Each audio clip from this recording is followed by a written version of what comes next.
Jelang laga Timnas versus Tiongkok di Gelora Bung Karno, Jakarta awal Juni mendatang, saya ajak Anda dulu saudara untuk melihat 32 pemain Timnas Indonesia yang akan memperkuat masing-masing lini. Kita lihat yang pertama saudara. Ini dari line up kipernya sendiri. Ini ada kiper PSM Makassar Reza Arya, jadi nama baru di skuad Garuda. Di lini penjaga gawang, Reza akan bersama dengan para seniornya di Timnas. Di antaranya ada Marten Pas, namun Marten Pas dipastikan tidak akan membela Timnas saat menjamu Tiongkok di Stadion Utama GBK karena terkena akumulasi kartu kuning. Sehingga ada Hernando Ari, kemudian ada Nadeo Argawinata dan juga Emil Audero bersama dengan Reza sang pendatang baru yang nantinya akan menggantikan posisi dari Marten Pas. Ini yang akan menarik untuk kita perbincangkan. Kira-kira siapa ya yang nanti akan menggantikan posisi Marten Pas. Tapi sebelum itu kita lihat dulu nih. Selanjutnya ini adalah lini depannya saudara. Kalau dilihat dari line up lini depan, ini ada Bumbergek dari Stefano Lillipali yang kembali masuk dalam daftar. Tidak hanya Stefano, tapi kalau kita lihat Fano ini telah memperkuat Timnas sejak 2013 dan menjadi bagian penting dari Timnas untuk melaju ke final putaran Piala AFF 2016. Terakhir kali Fano ini masuk skuad Garuda kala menghadapi Burundi pada Maret 2023 lalu. Tidak hanya itu saudara, ada Lillipali yang akan bersama striker andalan Timnas saat ini yaitu Ole Romeni. Lalu penyerang klub dari Brisbane Roar FC ini, Rafael Struijk.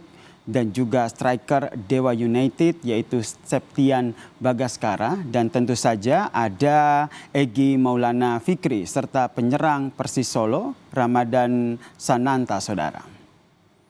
Lalu kita lihat ini adalah lini tengah. Nah ini wajah-wajah yang sudah tidak asing lagi saudara. Yang pertama kita lihat ada Marcelino Ferdinand. Dipanggil namun dipastikan tidak akan bermain kala menjamu Tiongkok di GBK pada 5 Juni mendatang karena akumulasi kartu kuning. Sehingga Timnas akan bergantung pada ada nama Tom Haye, kemudian ada Ricky Kambuaya, ada Ivar Jenner, ada Joy Palupesi dan juga Nathan Chuaon. Yang mencolok saudara, di sini tidak ada nama Ragnar Oratmangun dalam daftar. Nah, Ragnar sendiri yang biasanya mengisi gelandang maupun sayap depan Garuda. Namun ia menyatakan tidak bisa memperkuat skuad Garuda saat ini karena dalam kondisi sakit. Lalu kita lihat ini adalah line up lini belakang. Trio benteng Timnas, ada kapten Timnas dan juga bek tengah andalan dari klub senior ataupun klub Serie A Italia, ada Jay Ides dan juga bersama dengan Justin Hapner dan juga ada Rizky Ridho. Nah, mereka tetap menjaga pertahanan Garuda, diperkuat pula dengan ada Messi Hers dan juga Jordi Amat saudara. Lalu kita lihat di posisi sayap kanan, ini dia. Nama-namanya ada Asnawi Mangkualam dipanggil kembali oleh Patrick Kluivert di Timnas. Kemudian ada Sayuri bersaudara pun balik memperkuat Timnas Garuda saudara. Di posisi right wing ini ada Yakob Sayuri. Selain Asnawi dan juga Yakob ada juga Kevin Dix dan juga Sandy Walsh dan juga ada Eliano Reinders. Nah tadi yang bagian kanan sekarang kita lihat di sayap kiri ada penggawa Garuda yang sohor dengan lemparan jauhnya. Ya itu dia adalah Pratama Arhan juga kembali dipanggil ke Timnas. Arhan bersama dengan Yante Sayuri dan juga ada Shane Patinama. Lalu ada Calvin Verdong dan juga ada Dean James. Ini akan menjaga sisi left wings Garuda saudara. Nah yang menarik saudara lewat akun Instagramnya ini @oratmangun. Ragnar Oratmangun ini yang merupakan gelandang dan juga sayap andalan Garuda Indonesia. Ini Ragnar Oratmangun pun angkat bicara soal dirinya yang absen membela Timnas. Ini dia kutipan apa yang menjadi cuitan dari Ragnar Oratmangun. Ragnar bilang, untuk supporter Timnas karena cedera saya tidak bisa bergabung dengan tim untuk 2 pertandingan terakhir di ronde ini. Tidak ada tempat lain yang lebih saya inginkan selain berada di lapangan berjuang untuk Garuda. Tetapi kesehatan adalah yang utama. Saya akan melakukan segalanya di musim panas ini agar 100% bugar di awal musim. Untuk saat ini semoga sukses dan terus percaya, ujar Ragnar. Lalu saudara, bagaimana kekuatan timnas setelah PSSI mengumumkan 32 nama yang dipanggil untuk menghadapi Tiongkok pada kualifikasi Piala Dunia 2026 yang akan berlangsung pada 5 Juni di Gelora Bung Karno, Jakarta. Kita perbincangkan saudara dengan Bung Wesley Tegalung, pengamat sepak bola yang telah bergabung bersama kami di Kompas Petang. Salam olahraga, Bung Wesley. Ya, tadi kita lihat nih, tadi ada 32 nama yang sudah dipanggil oleh Garuda, oleh PSSI. Kira-kira nanti siapa saja nih nama-nama yang nantinya akan dipilih oleh Patrick Kluivert? Ya, sebelum itu kita harus kembalikan kepada situasi bahwa setiap pelatih itu punya game plan, punya strategi yang dia inginkan, makanya dia panggil pemain yang dia anggap akan cocok untuk memainkan strategi begitu, Bung Yasir. Nah, pertanyaan kemudian kan muncul ketika menghadapi Cina, kemudian dia memanggil kembali pemain-pemain yang punya kecepatan sayap yang bermain seperti di era Sintayong, yaitu Yaakob Sayur, Yance, Asnawi. Ini kan menjadi catatan kita bahwa ada perubahan gaya bermain, ada perubahan game plan yang dibangun, diracik oleh PT Kluivert dan timnya. Nah, kemudian pertanyaan kemudian kan kembali kepada Mas Yasir tadi, siapakah kira-kira starter? Bagi saya, prediksi saya akan sulit untuk melihat perubahan yang signifikan dalam posisi starting lineup, tapi pemain pengganti ini yang akan bisa menjadi pembeda karena pemain pengganti kita punya kecepatan sayap yang mungkin akan menjadi kunci pertandingan melawan Cina, karena kita tahu Cina sangat agresif itu memainkan bola direct dan biasa bermain langsung ke dalam kotak penalti. Nah, itu otomatis pertahanan mereka itu akan lebih maju. Nah, itu kesempatan bagi kita ketika transisi kita dari bertahan menyerang, kita punya sayap-sayap yang cepat. Saya pikir itu akan menjadi sebuah pilihan, opsi bagi Patrick Kluivert.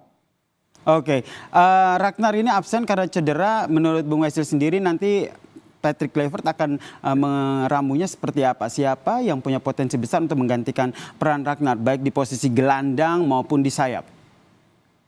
Ya, sebenarnya kita berharap tidak ada pemain di depan yang cedera ya. Memang ada Ragnar Orbangun terkena virus yang membuat dia harus absen. Dan lini depan kita menurut saya memang masih menjadi titik lemah ya. Rafael Struijk maupun Ole itu sebenarnya butuh Ragnar untuk tandem 3 di depan, karena kita butuh kemenangan. Nggak ada cerita Mas Yasir, kita nggak ada menang, ini harus menang.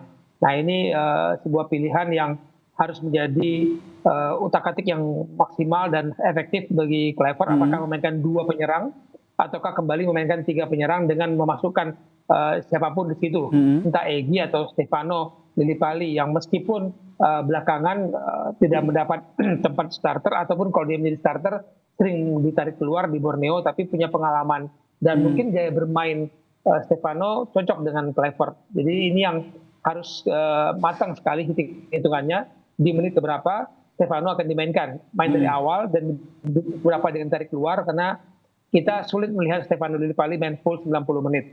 Oke, jadi antara Egy atau Stefano ini masih akan diramu ataupun dipertimbangkan oleh Patrick Kluivert ya. Ini juga sama nih posisi kiper kita nih. Biasanya kan bertemu pada Martin Pas nih.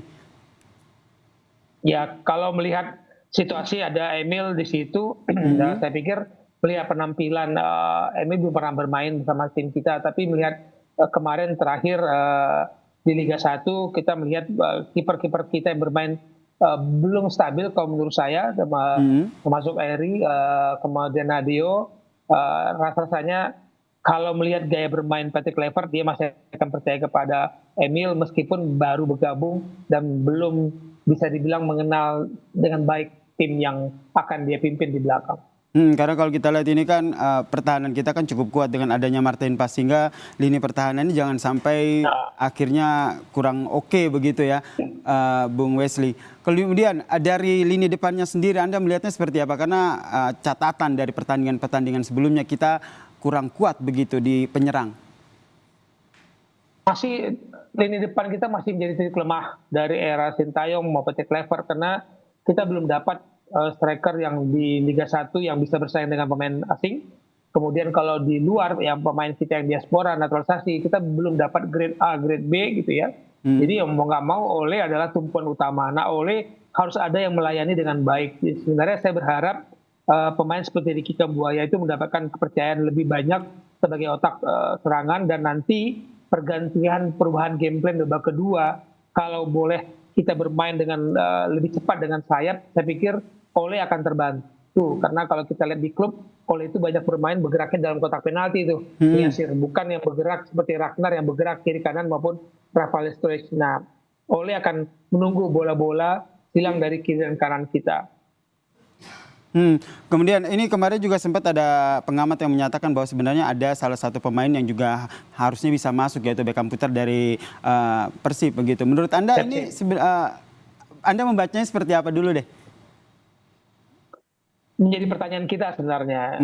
Klub juara liga tapi tidak ada pemain yang dipanggil ke timnas, memang bisa kita berikan pertanyaan. Tapi dalam setiap tim, Mas Yasir, pelatih itu punya game plan, punya karakter, gaya bermain yang dia inginkan, dan dia mencari pemain yang dianggap cocok dan mampu akan menerapkan game plan yang dia inginkan. Jadi semua itu tanggung jawab ada di pelatih.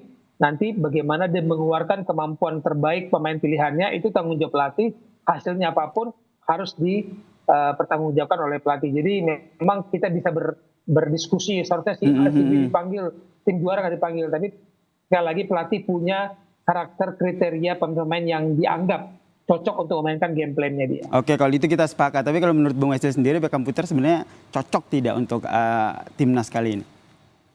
Ya, orang akan nanya Beckham Putra misalkan atau pergantian pemain sebagai pemain cadangan, sebagai pengganti bisa saja. Tapi sekali lagi kalau saya mengatakan saya mungkin ingin masuk ada pemain gitu. Tapi kalau dari tim pelatih, mereka sudah punya orang lain, punya komposisi lain yang menurut mereka nanti Beckham Putra akan sia-sia kalau dipanggil tapi tidak mendapatkan tempat untuk diberikan kepercayaan, entah itu sebagai cadangan atau enggak.